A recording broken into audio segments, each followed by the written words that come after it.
Als mevrouw Groenendijk uit Zierikzee gewoon was blijven puzzelen op haar vaste plekje, dan was het niet goed afgelopen. En nu kom je een klein beetje tot rust en nu komt het besef binnen van, mensen lief, wat heb ik een geluk gehad. En verder in deze uitzending. Niet rendabele bussen moeten blijven. En Japan bedankt Vlissinger.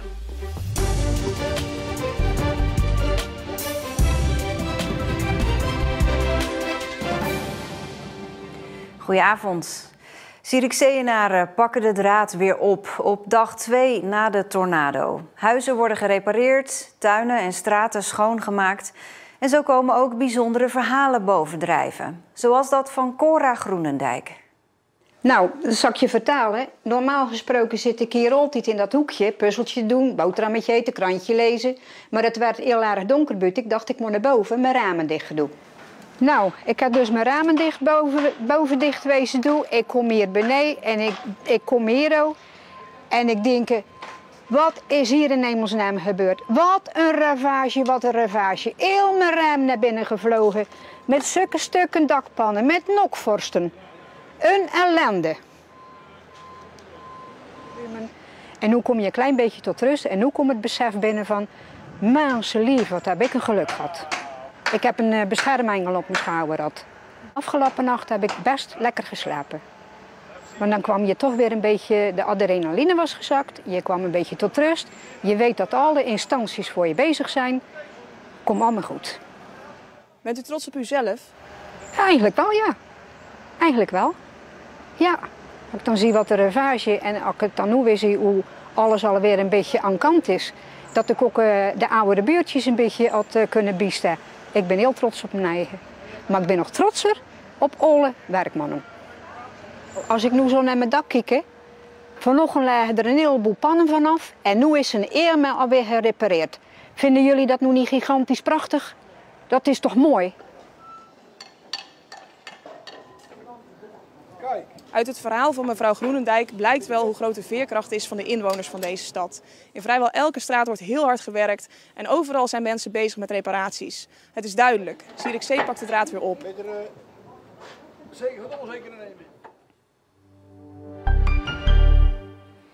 Zeeuwse politici hebben een landelijke brief ondertekend voor het behoud van het openbaar vervoer.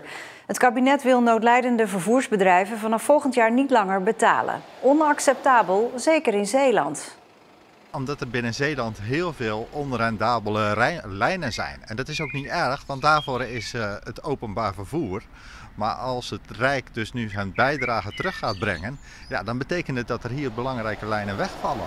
400 politici uit het hele land hebben de open brief ondertekend. Ze vinden dat het kabinet moet blijven meebetalen. Zo niet, dan verdwijnt volgens hen 30% van het openbaar vervoer in Nederland.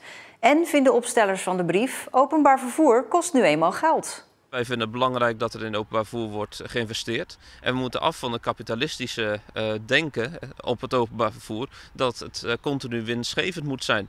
Dus soms dan kost iets geld en we vinden het openbaar vervoer van zo groot belang dat daar vanuit de overheid geld naartoe moet. De failliete fabriek in Terneuzen waar bouwpiepschuim gerecycled werd, maakt toch een doorstart. De fabriek wordt overgenomen door een Duitse fabrikant van kunststof. En het is de bedoeling dat hij op 1 juli alweer open gaat.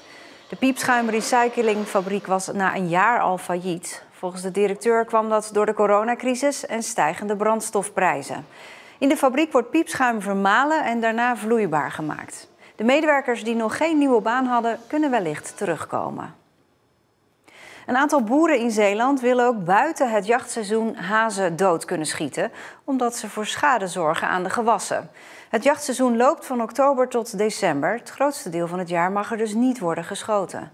De provincie gaat mee in het verzoek en wil de boeren een ontheffing geven. Maar de stichting Fauna for Life heeft daar bezwaar tegen gemaakt bij de rechter. Met succes. En de zaak ligt nu bij de Raad van State. De provincie wil nu van de Raad van State weten of en hoe zij die ontheffing mogen verlenen. Zeeuwse boeren willen graag buiten het jachtseizoen om hazen kunnen schieten, omdat zij schade veroorzaken aan de gewassen. Hier zie je dus schade die ontstaan is door de hazen. Dit zijn plantjes die tijdens net na het planten, dus tijdens het eten, uit de grond zijn getrokken.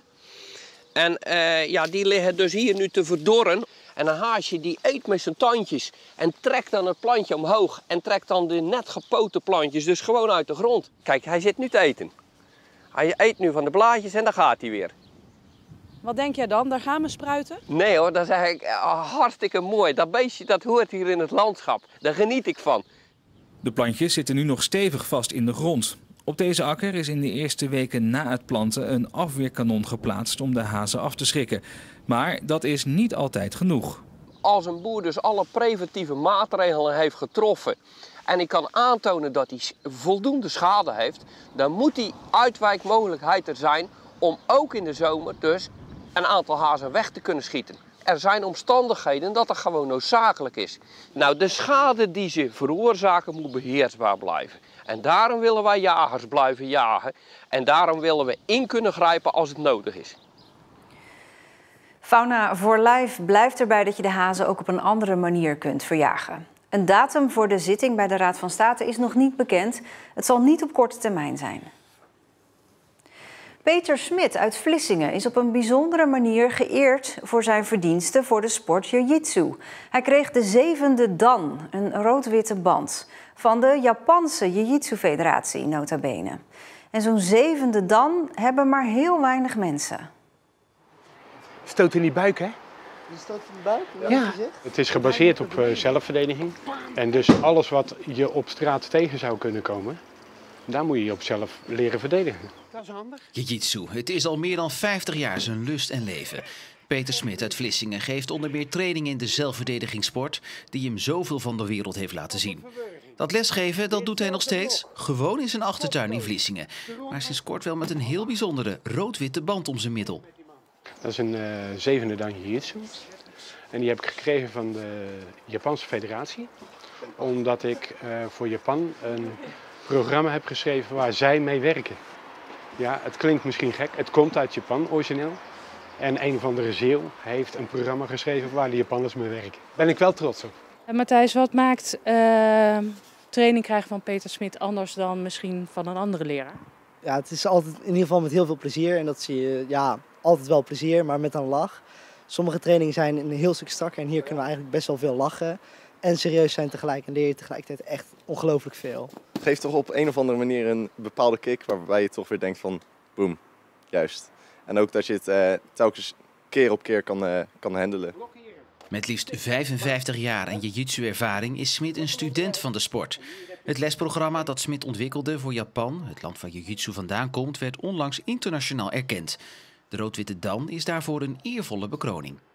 De Japanse jiu-jitsu-federatie gunt mij die 7e dan. Dat is wat anders als dat er, ja, noem het maar een Nederlandse federatie dat doet. Dan ben je er ook wel gelukkig mee. Maar dat Japan jou die 7e gunt, dat geeft toch wel een beetje wel. Nou heeft hij een 7e dan. Is dat iets wat jij ook ambieert, dat je dat ooit gaat halen? Ja, ik had sowieso eerst al voor ogen de 1e dan. Dat echt een hele prestatie was voor mij. En verder is eigenlijk mijn ambitie om les te kunnen geven. En misschien nog een 3e dan, maar een 7e dan. Kost heel veel moeite, daar moet je heel veel voor doen. Ook nu de prestatie die Peter heeft afgelegd, is gewoon enorm. En ik weet niet of ik dat kan nabootsen. De Vlissinger mag dan wel big in Japan zijn, toch blijft hij een nuchtere Zeeuw. Japan is een dankbaar volk. En als ik ook daar naartoe ga, dan staan ze echt zo van, mogen we alsjeblieft van u leren. Maar ik ben niet iemand die naast de schoenen loopt. Het doet me allemaal niet zoveel. Het is dat ik bij die mensen gewoon les kan geven, vind ik gewoon veel leuker als al de bombarie eromheen. Dat hoeft voor mij niet zo.